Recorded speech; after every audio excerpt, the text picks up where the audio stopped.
오늘 함께 읽은 민수기 25장의 말씀은 이스라엘 백성이 모압의 여자들과 음행하기 시작했다라는 내용으로 이어지는 말씀들입니다.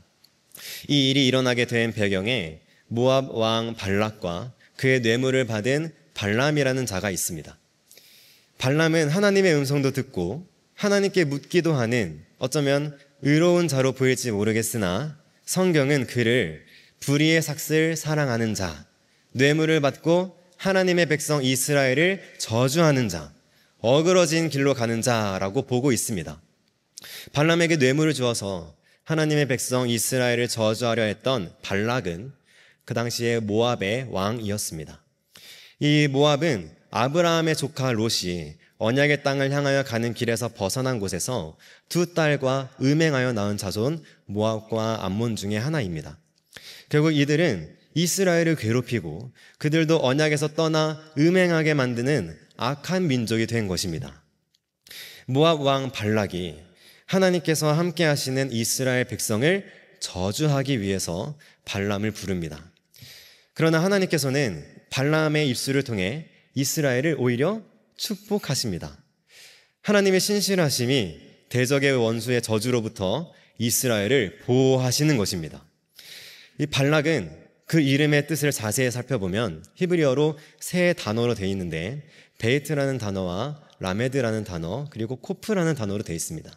이 세 단어의 의미가 각각 있는데 먼저 베이트는 집을 의미하고요. 이 라메드라는 단어는 권위를 상징합니다. 그리고 마지막 코프라는 단어는 소망이라는 뜻이 있습니다. 그래서 이 세 단어의 이름을 합쳐서 발락이라는 이름의 뜻을 살펴보면 자신이 집의 권위를 가지는 것을 소망으로 삼는다라는 뜻입니다. 그러니까 발락은 온 땅 가운데 자기가 통치자가 되어야 되는 것입니다. 자기가 다스리는 자가 되어야 직성이 풀리는 자라는 것이죠. 그런데 이스라엘이 점점 강성해지고 자기에게 다가오는 것을 두고 볼 수가 없었던 것입니다. 발락은 그래서 두려운 마음이 들었어요. 사단은 하나님께서 사랑하시고 보호하시는 이스라엘을 대적하고 무너뜨리는 존재입니다. 그런데 이는 성경에서만 나오는 일이 아니라 지금도 하나님께서 다시 회복시키신 이스라엘이라는 나라를 공격하고 무너뜨리려는 세력으로 존재하고 있습니다. 하나님은 지금도 이스라엘과 그 땅을 주목하고 계시며 하나님의 나라와 뜻을 이루실 것에 대하여 말씀에 기록해 두신 줄 믿습니다. 그렇다면 우리도 하나님께 소망을 두고 이스라엘과 그 나라를 위해 중보하며 그 나라를 돕는 자들이 되어야 함이 마땅한 줄 믿습니다. 발락은 자신이 집의 권위를 가지는 것으로 소망을 삼았으나 토라 신앙을 가진 하나님을 창조주를 믿는 우리는 집의 권위가 아버지 하나님께 있음을 소망으로 여기는 자들인 줄 믿습니다. 창조주 하나님의 말씀을 사랑하며 하나님의 나라와 복음을 믿는 우리는 하나님의 통치가 온 땅 가운데 가득하기를 소망하는 것입니다. 이것이 바로 기독교 세계관입니다. 영적 전쟁, 곧 이 세계관 전쟁의 배경이 바로 여기에 있습니다. 우상 숭배와 토라 신앙의 전쟁인 것입니다. 아무리 이스라엘을 저주하려 해도 하나님께서 막으시니 마지막으로 발람은 발락에게 교훈하여서 모압의 여인들을 이스라엘에게 보냅니다. 그 모압 여인들을 맞이한 이스라엘은 결국 우상 숭배와 음행을 저지르는 가운데 무려 24,000명이 죽게 되는 재앙을 맞이하게 됩니다. 이 우상 숭배와 음란은 인본주의의 모습으로 나타납니다. 자기 자신을 위해 섬기는 것입니다. 하나님을 섬길 때에도 나를 위해 하나님을 섬기면 그것이 우상 숭배가 되는 것입니다. 곧 인본주의인 것이죠. 우상 숭배자들은 자신의 육체의 정욕을 거기에 쏟아 붓습니다. 나의 정욕을 위해 그것을 추구하는 것입니다. 금으로 송아지 우상을 만든 이스라엘 백성도 그들의 정욕을 위해 그렇게 섬겼습니다. 또 엘리야와 예배 전쟁을 벌였던 바알의 선지자들도 응답하지 못하는 바알신에게 제사를 드리며 그 이름을 부르짖습니다. 그래도 응답하지 않자 더욱 큰 소리로 부르고 그들의 규례들대로 피가 흐르기까지 칼과 창으로 자신의 몸들을 상하게 합니다. 이렇게 우상숭배와 음란은 결국엔 하나님께서 하나님의 형상으로 창조하신 또 성령이 거하시는 전인 우리의 몸을 상하게 하고 더럽히게 하는 것입니다. 이렇게 발락과 발람이 시도했던 저주로도 무너지지 않은 이스라엘이 허무하게 무너지는 것입니다. 스스로 우상숭배와 음란에 빠져서 하나님을 떠나서 망하게 되는 것입니다. 하나님께서 저주를 막아주시고 이스라엘을 보호하셨습니다. 세상의 질타와 손가락질에서 하나님께서 교회를 지켜주시고 보호하십니다. 그러나 이스라엘이 스스로 하나님을 떠나 우상을 섬기며 음행에 빠지면 하나님의 보호하심을 받을 수가 없는 것입니다. 교회도 마찬가지입니다. 스스로 세속화되어서 세상과 똑같이 하나님과의 언약 관계를 떠나서 우상을 섬기며 음행에 빠지게 되면 하나님의 보호하심을 받을 수가 없는 것입니다.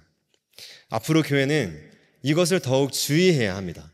교회여, 세속화되지 마십시오. 성도여, 우상숭배와 음란과 인본주의와 진화론, 공산주의 사상과 같은 악한 발람의 교훈에서 어서 나오시기를 축복합니다. 요한계시록에서도 버가모 교회에게 이것을 책망하셨습니다. 버가모 교회 사자에게 보내는 편지입니다. 요한계시록 2장 14절의 말씀을 함께 읽겠습니다. 시작. 그러나 내게 두어 가지 책망할 것이 있나니 거기 내게 발람의 교훈을 지키는 자들이 있도다. 발람이 발락을 가르쳐 이스라엘 자손 앞에 걸림돌을 놓아 우상의 제물을 먹게 하였고 또 행음하게 하였느니라. 아멘. 세속화되지 말라라는 것은 세상 일에 신경 쓰지 말라라는 말이 아닙니다. 세상과 같은 수준으로 거룩을 잃어버리지 말라라는 뜻입니다. 하나님께서 창조하신 세상을 바라보는 기준이, 이 세계관이 세상과 똑같아지면 안 된다라는 것입니다. 하나님께서 세우신 창조 질서에서 벗어나서 인본주의와 진화론을 따라 그렇게 살면 안 된다라는 것입니다. 교회가 세속화되는 원인은 외부에 있지 않습니다. 이스라엘이 외부의 저주와 강한 압력에 무너지는 것이 아니라 음란과 우상숭배가 그 안에서부터 시작되었기 때문에 무너진 것입니다. 아름답고 연약한 모압의 여인들이 음란과 우상숭배를 가지고 오는 것을 이스라엘이 받아들였기 때문입니다. 이처럼 교회가 하나님과의 언약 관계를 깨뜨리고 하나님의 진리를 거짓 것으로 바꾸어서 피조물을 조물주보다 더 경배하며 섬겼습니다. 그래서 우상숭배와 음란, 인본주의와 진화론의 사상으로 열매가 맺어지는 것이 바로 동성애입니다. 우리 로마서 1장 18절에서 27절까지 조금 길지만 함께 한 목소리로 읽겠습니다. 시작. 하나님의 진노가 불의로 진리를 막는 사람들의 모든 경건하지 않음과 불의에 대하여 하늘로부터 나타나나니 이는 하나님을 알만한 것이 그들 속에 보임이라. 하나님께서 그를 그들에게 보이셨느니라. 창세로부터 그의 보이지 아니하는 것들 곧 그의 영원하신 능력과 신성이 그가 만드신 만물에 분명히 보여 알려졌나니 그러므로 그들이 핑계하지 못할지니라. 하나님을 알되 하나님을 영화롭게도 아니하며 감사하지도 아니하고 오히려 그 생각이 허망하여지며 미련한 마음이 어두워졌나니 스스로 지혜 있다 하나 어리석게 되어 썩어지지 아니하는 하나님의 영광을 썩어질 사람과 새와 짐승과 기어다니는 동물 모양의 우상으로 바꾸었느니라. 그러므로 하나님께서 그들을 마음의 정욕대로 더러움에 내버려 두사 그들의 몸을 서로 욕되게 하게 하셨으니 이는 그들이 하나님의 진리를 거짓 것으로 바꾸어 피조물을 조물주보다 더 경배하고 섬김이라. 주는 곧 영원히 찬송할 이시로다. 아멘. 이 때문에 하나님께서 그들을 부끄러운 욕심에 내버려 두셨으니 곧 그들의 여자들도 순리대로 쓸 것을 바꾸어 영리로 쓰며 그와 같이 남자들도 순리대로 여자 쓰기를 버리고 서로 향하여 음욕이 부릴 듯하며 남자가 남자와 더불어 부끄러운 일을 행하여 그들의 그릇 때문에 상당한 보응을 그들 자신이 받았느니라. 아멘. 이는 그들이 하나님의 진리를 거짓 것으로 바꾸어 피조물을 조물주보다 더 경배하고 섬김이라 라고 하셨습니다. 그래서 인본주의와 진화론 사상으로 점철된 교회가 동성애를 열매로 맺고 있는 이 시대의 풍조에 휩쓸려 가고 있는 것입니다. 교회가 차별금지법과 동성애와 같은 이 문제들에 대하여 성경적 세계관을 가지고 직시해야 합니다. 그리고 이 문제의 본질을 보아야 합니다. 동성애의 뿌리는 우상숭배와 음란, 곧 인본주의와 진화론, 유물론과 같은 사상에 있는 것입니다. 창조주 하나님께 대하여 전면적으로 대적하는 것이며 언약의 말씀을 떠난 결과인 것입니다. 그리스도의 몸된 교회의 각 지체들인 우리가 마음에 하나님 두기를 싫어했기 때문이라고 로마서 말씀에 바울이 책망하고 있는 것입니다. 모든 악의 근원이 여기에서부터 시작되는 것입니다. 교회가 거룩을 잃어버리면 안 됩니다. 경건의 모양은 있으나 경건의 능력은 부인해서는 안 됩니다. 본질보다 거칠애를 더 신경 쓰면 안 됩니다. 정말 집중하고 힘을 쏟아야 할 것에는 인색하고 소홀하고 눈에 보이는 것에만 집중하면 안 됩니다. 물론 눈에 보이는 것, 겉의 모습도 중요합니다만 그러나 그 안에 거룩이 없으면 아무리 겉이 화려해도 의미가 없는 것입니다. 중심을 보시는 하나님께서 이스라엘로 접붙임 받은 교회를 주목하고 계시는 줄 믿습니다. 그래서 교회가 하나님께서 창조하신 세계를 어떻게 바라보아야 하는가가 매우 중요한 것입니다. 세계관이 인본주의로 세팅이 되면 거룩은 잃어버린 채 겉만 번지르르한 세속화된 교회가 세워지는 것이고요. 사람의 열심과 사람을 위한 일들로 가득하게 될 것입니다. 반면 세계관이 말씀 중심으로 세워지면 하나님의 말씀으로 만물을 창조하시고 다스리시는 하나님의 통치를 주목하게 됩니다. 그리고 사람을 위한 열심과 사람의 만족을 위한 일들보다는 하나님의 나라와 하나님의 의를 추구하게 됩니다. 우리는 세계의 역사와 흐름 가운데 이스라엘을 주목하여 볼 줄 알아야 하고요. 기독교의 가치를 지키는 자유민주주의 국가들과 기독교를 무너뜨리는 공산주의, 전체주의 국가들의 대립을 보면서 하나님의 뜻이 무엇인가 구할 줄 알아야 합니다. 세계관이란 무엇이냐면 세상을 바라보는 전제입니다.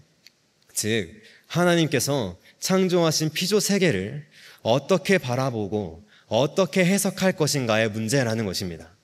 이것이 바로 세워져 있어야 세속주의와 우상숭배에 빠지지 않을 수 있는 것입니다.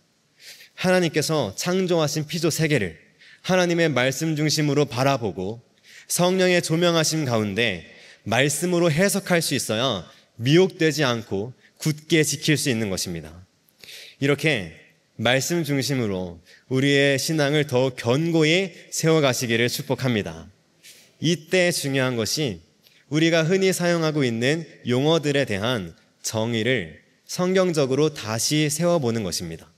세계관과 전제를 바꾸는 아주 중요한 도구는 용어이기 때문에 그렇습니다. 그래서 좌파라고 불리는 사람들은 용어의 원래 의미와 다르게 왜곡하는 것을 많이 시도하고 그것을 잘한다고 합니다. 그 중에 하나가 한참 국민들을 선동했던 내란이라는 단어입니다. 12.3 계엄이 정말로 내란이었습니까? 오히려 저는 지금이 내란인 것 같습니다. 많은 백성이 계엄 때문에 불안하고 두려워했습니까? 저도 그날 다 지켜봤는데요. 전혀 고요한 밤이었습니다. 그런데 지금 국민들을 압수수색하고 검열하고 기업을 무너뜨리고 경제적인 두려움을 주고 있는 무능한 범죄자 집단이 오히려 내란을 일으키고 있는 것 아닙니까? 발람의 교훈대로 이스라엘에 모압의 여인들이 들어와서 이스라엘의 남자들, 곧 전쟁에 나가 싸워서 나라를 지켜야 하는 자들을 힘을 잃게 만들어서 국가적인 혼란을 일으킨 것과 같은 모습인 것입니다. 용어에 대한 전제가 바뀌면 그 사건에 대한 현상과 해석이 달라집니다. 요한일서 4장 7절에 사랑에 대해서 이렇게 기록하고 있습니다. 사랑에 대한 예를 먼저 한번 보겠습니다. 요한일서 4장 7절입니다. 시작. 사랑하는 자들아 우리가 서로 사랑하자. 사랑은 하나님께 속한 것이니 사랑하는 자마다 하나님으로부터 나서 하나님을 알고. 아멘. 사랑은 하나님께 속한 것입니다. 그렇다면 우리가 온전한 사랑을 하기 위해서는 하나님께 속한 사랑이 무엇인가 배워야 합니다. 하나님은 하나님께서 창조하신 만물과 하나님의 형상으로 지으신 사람을 변함없이 신실하게 사랑하십니다. 하나님은 언약을 맺으신 대로, 즉 말씀하신 대로 우리를 신실하게 행하심으로 사랑하시는 것입니다. 예수님께서도요, 아버지의 말씀하신 대로 그 말씀에 순종하심으로 우리에게 행하심으로 우리를 사랑하셨습니다. 말씀대로 행하는 것, 그것이 사랑입니다. 그래서 요한일서 1장 6절에 이렇게 사랑의 방법을 가르쳐주고 있습니다. 함께 읽겠습니다. 시작. 또 사랑은 이것이니 우리가 그 계명을 따라 행하는 것이요, 계명은 이것이니 너희가 처음부터 들은 바와 같이 그 가운데서 행하라 하심이라. 아멘. 사랑은 무조건 용납하고 무조건 용서하고 무조건 받아주는 것이라고 착각하는 경우가 있습니다. 이것은 세속화된 사랑의 개념이죠. 부모가 자녀를 이런 사랑으로 대하면 하나님께서 가르쳐 주시는 사랑이 아니라 인본주의적인 사랑으로 양육하는 것입니다. 그러면 자녀들은 해야 할 것과 하지 말아야 할 것, 곧 하나님의 말씀으로 절제를 배우지 못하게 되고요, 자기 마음대로 자기가 하고 싶은 대로 해야만 하는 그런 사람으로 자라게 됩니다. 그래서 교회에서도 동성애를 사랑이라고 말하는 사꾼 목자들이 일어나는 것입니다. 사랑은 말씀대로 그에게 하나님의 말씀대로 행하는 것이 사랑입니다. 하나님께서 죄라고 말씀하신 것은 죄라고 가르쳐주고 회개하게 하는 것이 하나님의 사랑입니다. 그래서 옳지 않은 것을 분명히 말해주고 죄를 지적해주고 회개를 선포하며 하나님의 말씀으로 돌이키게 하는 목회자가 성도를 진정으로 사랑하는 목회자인 것입니다. 은혜는 그저 기분 좋고 재미있고 편안한 어떤 감정과 느낌을 말하는 것이 아닙니다. 말씀의 빛으로 나의 죄가 다 드러나고 예리한 검에 찔림을 받아서 회개하게 되는 쓰라림이 곧 은혜입니다. 여러분도 모두 말씀을 통해 이러한 은혜가 있으시기를 축복합니다. 사랑과 은혜라는 것을 예로 들었는데 그 밖에도 많은 빼앗기고 왜곡된 용어들은 우리는 다시 되찾아와야 합니다. 이렇게 교회가 세계관을 바로 세우면 이제 어디에 주목해야 하는지 분명해집니다. 교회가 어디에 주목해야 할까요? 수적인 성장에 주목해야 할까요? 거룩에 주목해야 할까요? 사람의 뜻입니까? 하나님의 뜻입니까? 어디에 집중해야 합니까? 목회자가 교회의 거룩을 신경 쓰지 않고 교인의 숫자에만 연연하는 것은 제정신이 아닌 겁니다. 사꾼 목자인 것입니다. 교인 수에 따라 교회가 옳은 길로 가고 잘못된 길로 가고 있는지 판단하는 기준으로 된다면 여전히 인본주의적인 사고에 머물러 있는 것입니다. 교회는 사람과 사람의 말이 기준이 되면 안 됩니다. 하나님의 말씀과 하나님의 뜻이 기준이 되어야 합니다. 교회는 사람이 적게 모이더라도요, 경건과 거룩에 힘써야 합니다. 영혼 구원이라는 목적으로 교회가 세속화되도록 내버려 두어서는 안 되는 것입니다. 앞으로 미혹의 시대 속에 믿는 자는 더욱 적어질 것입니다. 그때에 믿는 자를 보겠느냐라고도 성경에 기록되어 있지요. 그리스도의 몸된 교회인 성도 여러분, 사랑으로 권면드립니다. 거룩을 위해 더욱 힘쓰십시오. 말씀을 사랑하는 일에 더욱 마음과 뜻과 힘을 다합시다. 이스라엘의 우상숭배와 음행, 인본주의와 세속화를 끊어낸 자가 오늘 본문에 나오는 비느하스입니다. 그는 하나님의 질투하여 일어나서 손에 창을 들고 저와 버젓이 음행하고 있는 시므리와 고즈비를 꿰뚫어 죽게 했습니다. 비느하스가 하나님의 질투심을 가지지 않았다면 이스라엘은 24,000명만 죽는 게 아니라 진멸이 되었을 것입니다. 이스라엘을 무너뜨리는, 교회를 인본주의와 지나놓은 사상으로 세속화에 물들게 만드는 발람의 교훈에 대하여 비느하스와 같이 일어나서 손에 창을 들어야 합니다.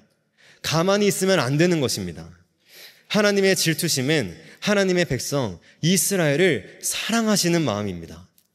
우리도 하나님의 질투심을 품고 이스라엘과 교회를, 이 나라 자유 대한민국을 그렇게 사랑해야 합니다. 사랑하는 서산제일교회 성도 여러분 모두 이제 일어나서 손에 창을 드시기를 바랍니다. 시편 45편 1절 말씀을 함께 봉독하겠습니다. 시작. 내 마음이 좋은 말로 왕을 위하여 지은 것을 말하리니 내 혀는 글솜씨가 뛰어난 서기관의 붓끝과 같도다. 아멘. 우리의 혀, 곧 우리의 입의 말이 창이라는 것입니다. 여기에 붓끝이라는 단어를 히브리 원어로 보면 위에서 내리 덮치다, 급습하다 라는 의미에서 유래된 단어입니다. 비느하스가 창을 들고 시므리와 고즈비가 음행하는 그곳에 들어가 급습하여 창으로 꿰뚫은 것처럼 우리의 혀가, 곧 입의 말이 이 시대의 악한 풍조인 인본주의와 진화론, 세속화를 뚫고 돌파하는 강력한 무기가 되는 줄로 믿습니다. 하나님의 말씀, 이 날이 선 성령의 검을 가져야 합니다. 하나님께서는 우리가 하나님과 같은 마음을 가지기를 원하십니다. 그래서 하나님의 마음을 알게 하시고 하나님의 뜻과 같은 마음을 품도록 말씀을 기록하여서 주셨습니다. 이것은 놀라운 하나님의 은혜인 것입니다. 우리는 그 말씀을 우리의 입술에 가득 채우고 넘치도록 담아야 합니다. 성령님께서 우리의 혀를 취하실 것입니다. 하나님께서 우리의 입술을 들어 사용하여 주실 줄 믿습니다. 민수기 25장 11절 말씀도 함께 읽겠습니다. 시작. 제사장 아론의 손자 엘르아살의 아들 비느하스가 내 질투심으로 질투하여 이스라엘 자손 중에서 내 노를 돌이켜서 내 질투심으로 그들을 소멸하지 않게 하였도다. 아멘. 이 말씀에서 질투심이라는 단어도 그 원어를 자세히 보면 열심이라는 단어가 의미가 있습니다. 즉 하나님의 질투심, 곧 이스라엘을 사랑하셔서 맺으신 언약 관계에 대한 열심이 비느하스에게도 있었다라는 것입니다. 비느하스는 이렇게 하나님의 열심을 품은 자였던 것입니다. 열심은 매우 중요한 것입니다. 그러나 열심이 있다고 해서 다 유익하거나 다 옳은 것은 아닙니다. 어떤 열심을 가지고 있느냐가 중요한 것입니다. 여러분은 어디에 열심을 쏟고 있으십니까? 하나님의 마음과 하나님의 뜻을 배울 수 있는 말씀을 알고자 하는 것에 더욱 열심을 쏟으시기를 축복합니다. 하나님의 말씀을 알아야 하나님의 뜻을 알고 하나님의 뜻을 알아야 하나님과 함께 그 열심을 가지고 하나님의 뜻에 순종할 수 있는 것입니다. 하나님의 열심을 품고 이 시대의 음란한 우상숭배와 이방신을 섬기는 절기를 모두 끊어내고 하나님의 강한 군대로 정렬되어서 하나님의 나라를 회복하는 일에 쓰임받는 비느하스와 같은 거룩한 서산제일교회 성도 여러분 모두가 되기를 간절히 바랍니다. 아모스 3장 3절 말씀도 함께 읽겠습니다. 시작. 두 사람이 뜻이 같지 않은데 어찌 동행하겠으며. 아멘. 이 아모스의 말씀대로 두 사람이 동행하다가도 뜻이 다르면 결국에는 다른 길을 걷게 됩니다. 마찬가지로 우리가 하나님과 뜻이 같지 않으면 하나님과 동행할 수 없는 것입니다. 우리의 뜻을 고집하면서 하나님의 뜻을 우리에게 맞춰달라는 것은 인본주의 신앙이며 이것이 우상숭배인 것입니다.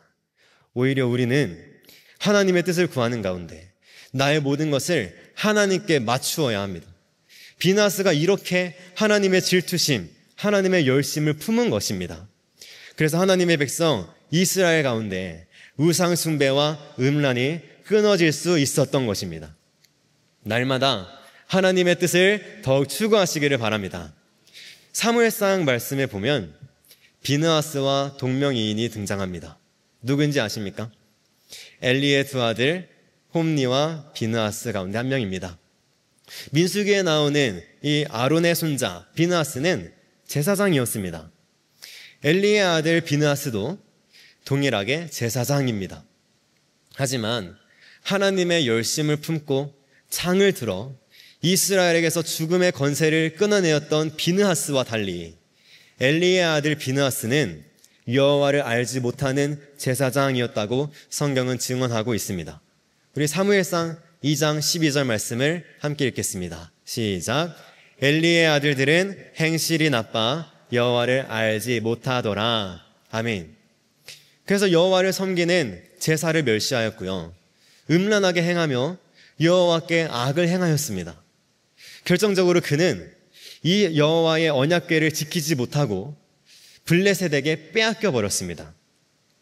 하나님의 열심으로 하나님의 뜻을 같이하여 창을 들었던 비느하스는 하나님의 언약을 지키는 열심으로 이스라엘에게서 죽음을 끊어내는 생명을 주는 역할을 감당했으나 엘리의 아들 비느하스는 하나님을 알지 못하였고 하나님의 언약의 말씀을 대적에게 빼앗겨 버렸습니다. 여러분은 어느 열심을 품으시겠습니까? 둘 다 제사장이었습니다. 그러나 어떤 열심을 품느냐에 따라 다른 열매들을 맺게 되는 것입니다. 하나님의 말씀에 주목하며 하나님의 뜻을 깨닫고 언약을 지키시는 일에 열심을 품으시겠습니까? 아니면 하나님의 말씀을 떠나 하나님을 알지 못하고 그저 나의 욕심만 채우는 일에 열심을 품으시겠습니까? 두 사람 모두 제사장이었으나 두 열심은 정반대의 열매를 맺게 됩니다. 교회도 마찬가지입니다. 같은 교회이나 어떤 열심을 가졌느냐에 따라, 어떤 세계관을 가지고 있느냐에 따라 열매가 달라지는 것입니다. 시작은 하나님 여호와를 아는 것에 있습니다. 호세아 4장 6절 말씀 함께 읽겠습니다. 4장 6절입니다. 시작. 내 백성이 지식이 없음으로 망하는도다. 내가 지식을 버렸으니 나도 너를 버려 내 제사장이 되지 못하게 할 것이요, 내가 내 하나님의 율법을 잊었으니 나도 내 자녀들을 잊어버리리라. 아멘.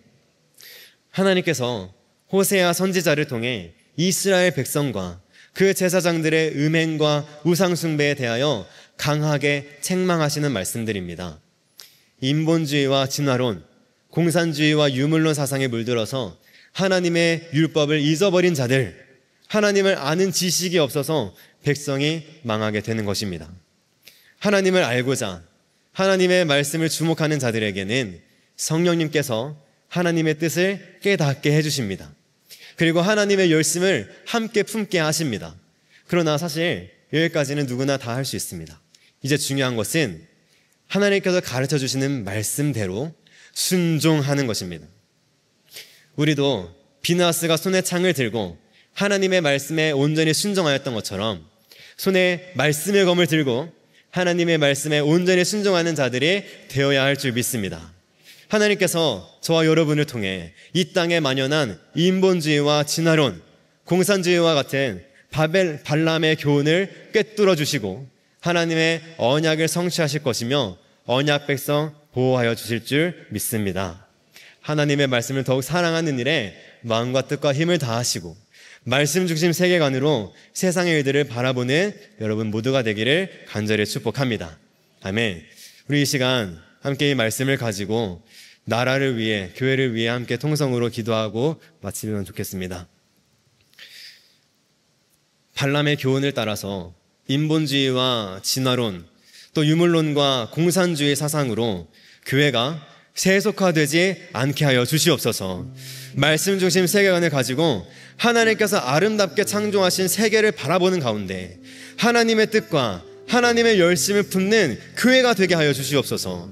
그래서 이 나라를 혼란스럽게 만드는 범죄자 집단이 나라를 어둠 가운데 몰아넣고 있으나 이때에 교회가 비느하스와 같이 일어나 손에 창을 들고 뚫고 돌파할 수 있도록 성령 하나님 말씀의 검으로 함께하여 주시옵소서. 이 시간 교회와 나라의 회복을 위하여서 말씀 주신 세계관이 교회 가운데 온전히 세워지게 하여 달라고, 말씀을 더 사랑하는 자들을 통하여 비느하스와 같이 담대하게 일어나게 하여 달라고 주여 간절하게 부르짖고 함께 기도하겠습니다.